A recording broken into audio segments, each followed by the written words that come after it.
This is our last dev up, and as it turns out, there is too much of a thing like Noxus. A lot of red and black.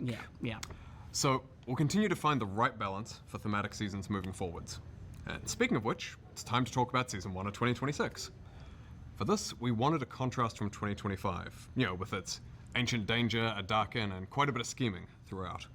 So next year, we want to kick things off with themes of unity, hope, and justice, with a drop of righteous judgment thrown in there for good measure. Oh, what the fuck is so bright? That means Petricite, gold, and blue accents on the map, as well as some Demacian, some champions reimagined as Demacians, with plenty of non-Demacia skins for some variety. That also means that the yearly cinematic in January will feature Demacian champions. We're going back to old school Demacia this time, back in time to what some might consider the golden age of Demacia, when it was a beacon of hope and a bastion of justice. Hey Andre, are we forgetting something? I don't think so. You sure? Yeah, let's keep going. I don't want this to drag on. Anyway, we have a range of Summoner's Rift changes that the team will talk about in a moment, and this year we'll also talk about some updates to Swift Play. With that, we're going to hand it over to Riot and Step and Freak, who will walk you through some of the Summoner's Rift changes coming in January. Hey everyone, I'm Riot and Step. And I'm Freak. And we're here to talk to you about the Summoner's Rift gameplay changes coming in January. Over the last few years, League has been largely about team fighting over neutral objectives, fighting around grubs, dragons, or that vision ward you just placed around grubs or dragons. And while we know 5v5s make for some of the highest highs, we want to swing back towards a state where more strategies like splitting or sieging are more viable. So we're making some changes to major neutral objectives, towers, and minions in order to do just that. Additionally, we're making adjustments to roles so everyone has an appropriate impact on the outcome of each game, because right now, some lanes are much better at turning a winning lane into a winning game. We also have some delightful improvements, so let's get started. The first thing you'll notice in January is that the game starts faster. We want to reduce downtime after you load in, so minions and basic jungle camps first spawn 35 seconds earlier than they do today. You'll still be able to pull off early invades, but you'll have to be much more decisive when you load in. We're also making some changes to Vision. It's an incredibly powerful tool in League, but right now it feels monopolized by supports and sometimes by junglers. We want to make effectively warding the map easier to learn for everyone, and give more support again. and power to Nah. by pushing champions, especially mid and top laners who are side laning later in the game. So, we're adding I'm actually just playing Phaelites, support. locations that grant temporary bonus vision to wards with unique bonus vision areas for each spot. I mean, I don't know if I should be Some happy or Phaelite not rings will be about it. I guess I should be.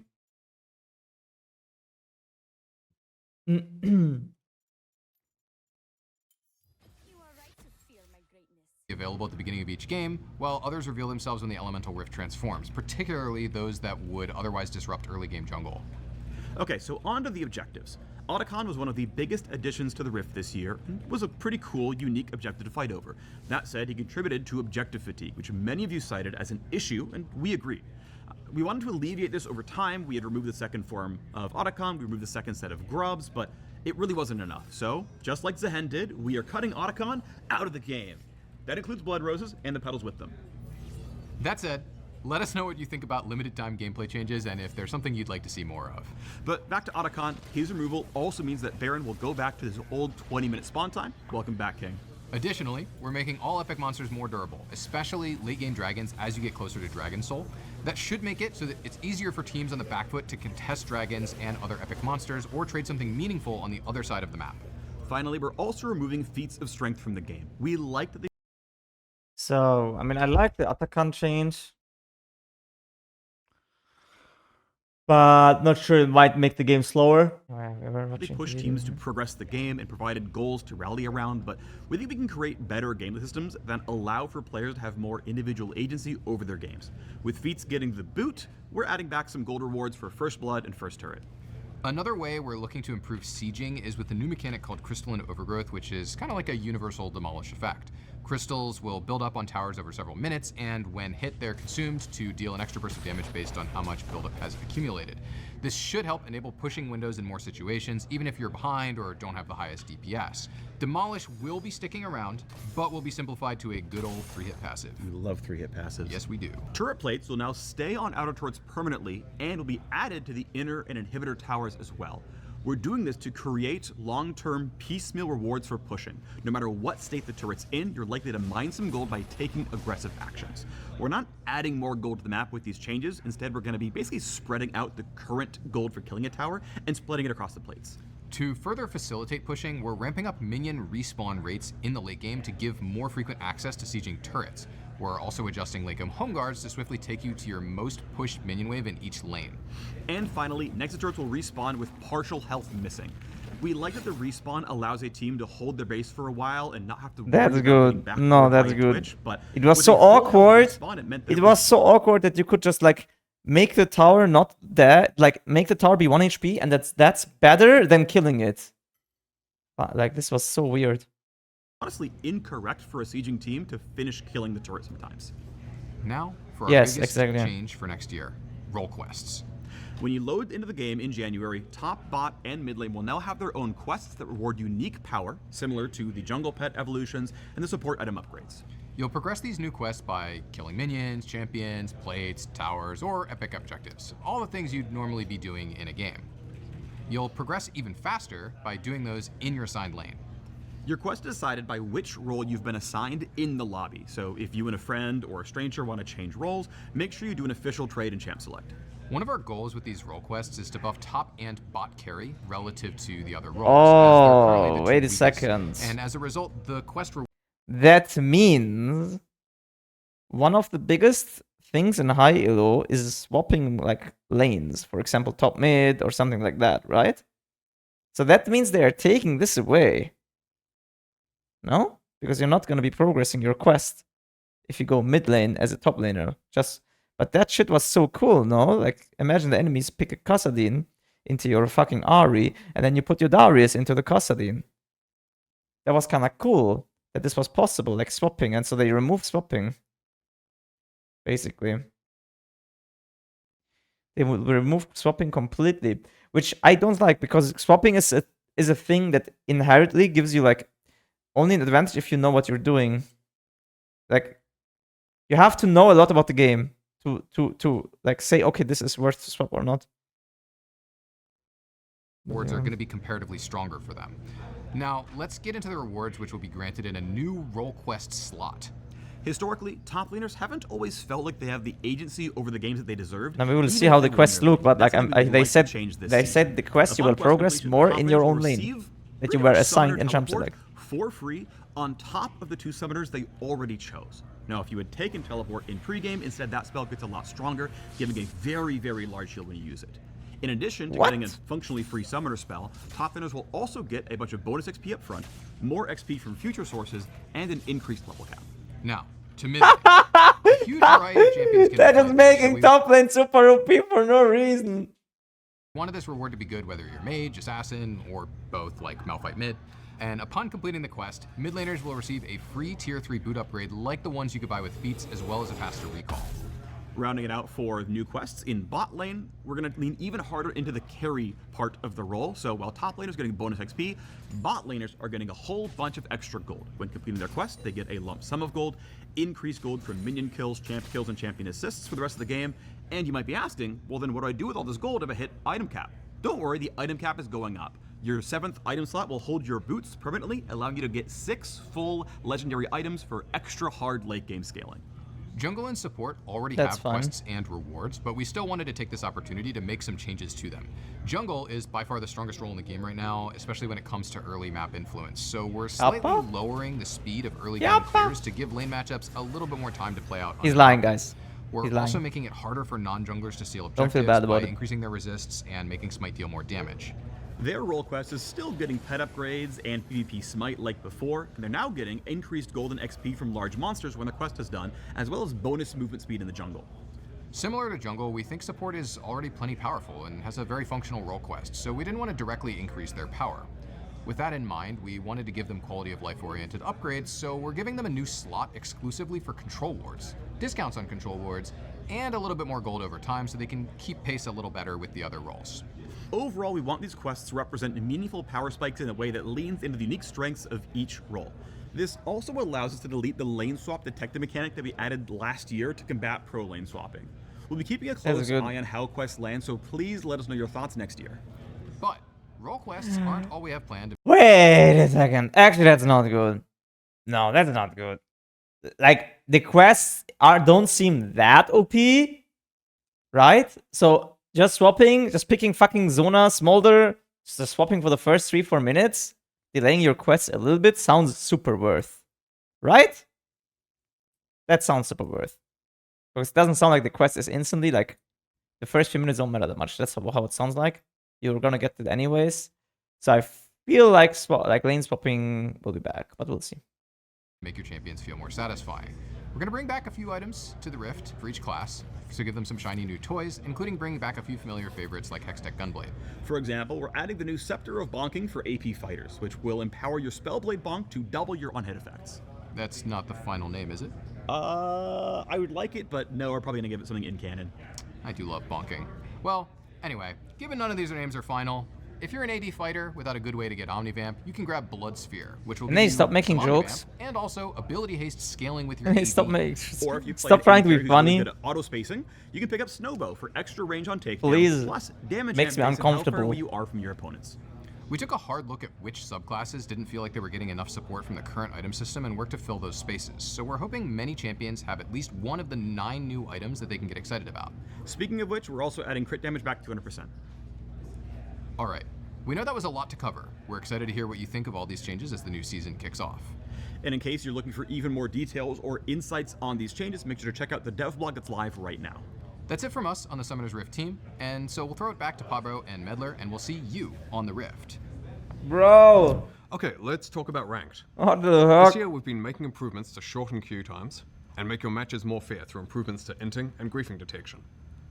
And, more recently, we ran a test in late September that reduced queue times by 40% at all ranks in ranked in EU West and Oceania. No way. They said what? Late December? We ran queue times by 40%. And, more recently, we ran a test in late September that reduced queue times by 40%. What did he say? Late September, not November. Oh. Huh. Wait, this was after NA. This was why my queues aren't that bad in EU, I guess. We want to double down on that work and make 2026 the best time yet to climb.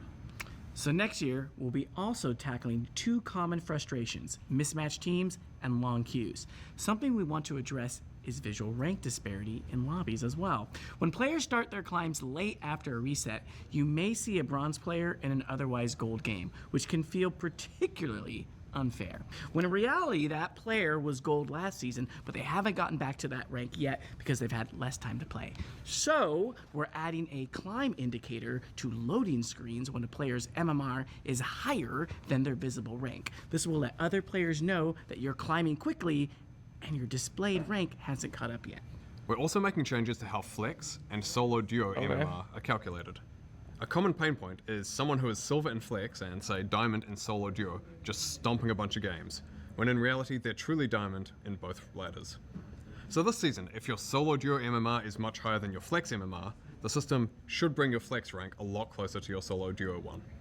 And that should mean flex matchups will feel a fair bit more balanced moving forwards. Next, we're making changes to autofill.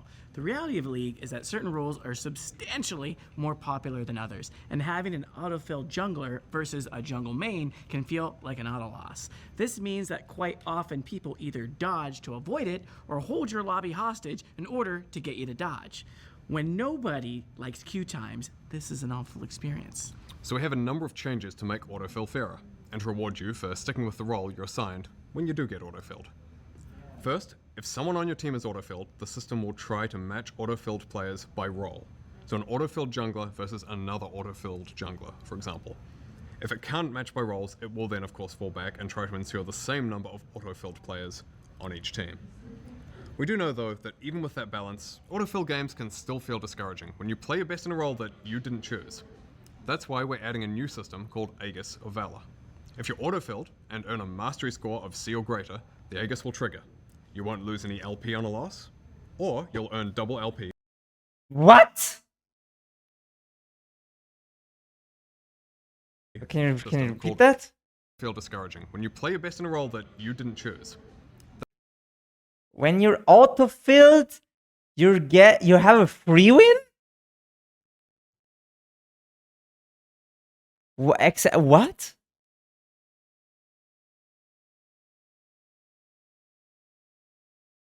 No, that's literally on paper one free win. Because you're not losing any LP. If you lose and you can win double LP. That's literally constant, like mathematically that's a free win. That's why we're adding a new system called Aegis of Valor. If you're autofilled and earn a mastery score of C or greater, the Aegis What is a mastery? What is that? What is that? Mastery score of 0 greater. What is that?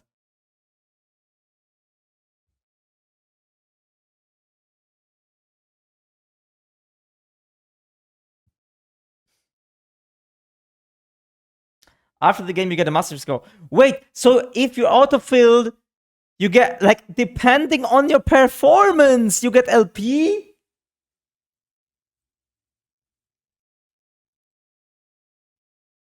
What the fuck? We do that shit now?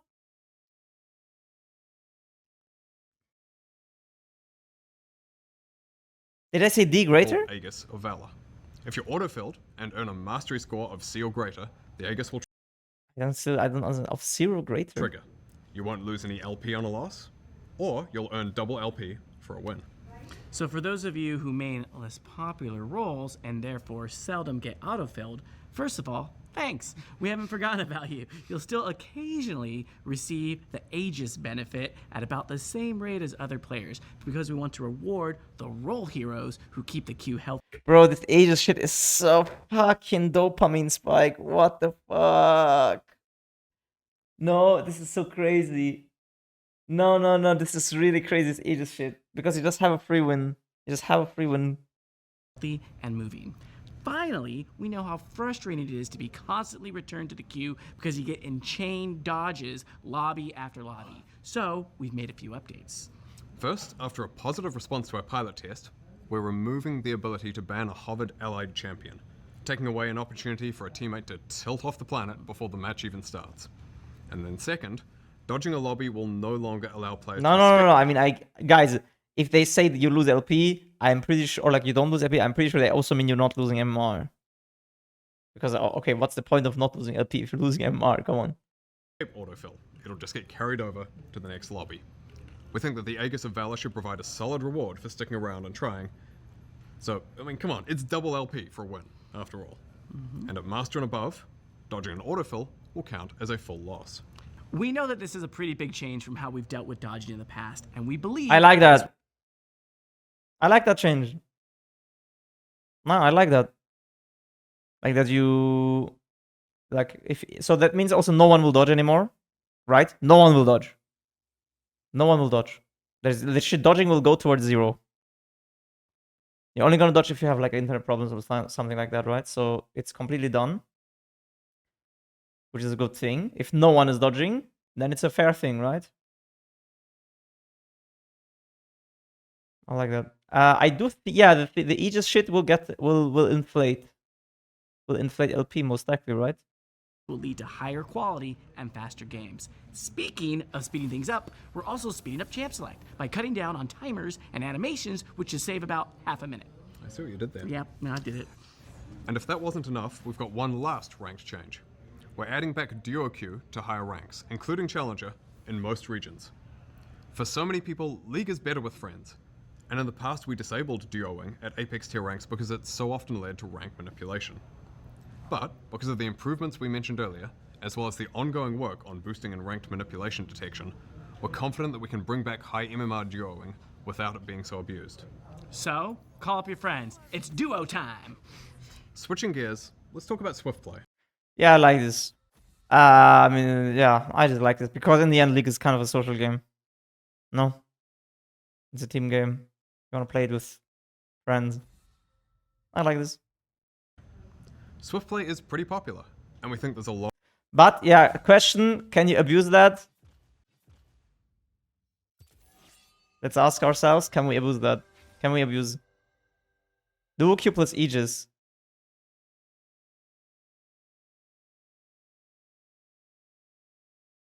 Yeah, Dotut basically begged me to play with him.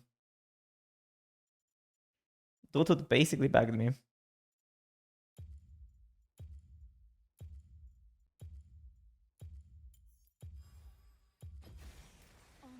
spider is safe in her web.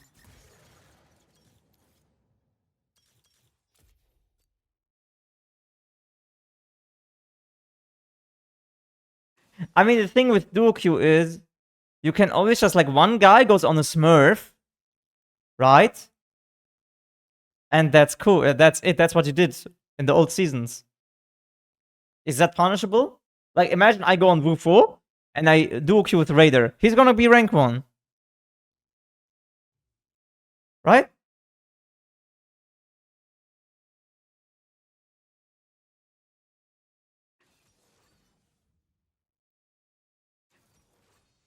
No, it is boosting. Because I'm going on the lower account to play with a friend.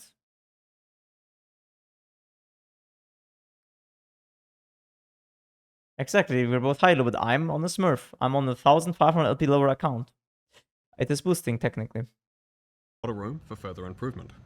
And we want Swiftplay to be that place where you can get in a quick game, where you and or some friends can practice new champions, or where new players can come and learn and get their footing on the Rift. That means Swiftplay should still be somewhat competitive while providing quicker queues, faster games, and serving both new and existing players. So, we're rolling out some changes that should address the overall pacing, touching objectives, laning, and the jungle. To start with, we're bringing over a lot of the changes to Summoner's Rift generally that were talked about earlier in this video. To chat about WASD, this time with the tech lead for WASD. I'm Riot, call me KT. Now that Worlds is over and we're getting closer to the end of the year, we want to check back in on the wild world of WASD. We've been on the PvE for a few months now, and in that time we've caught and squashed over 100 bugs. All thanks to the feedback we received from all of you creative, maybe a little unhinged PvE players who've been helping us find, identify, and crush all of these pesky bugs. An extra special thanks to the players who are able to re-trigger the notorious new bug. Even beyond bugs, PvE players have been giving us great recommendations and requests. One Redditor recommended that we add an option to do a single button input to move at a 45-degree angle up and down the lane. It sounded pretty wild at first, but we found through our internal testing that it actually saved a lot of finger pain. So it will be available as an accessibility option. Don't care. Why did Agurin yawn? Does he hate women? Yeah.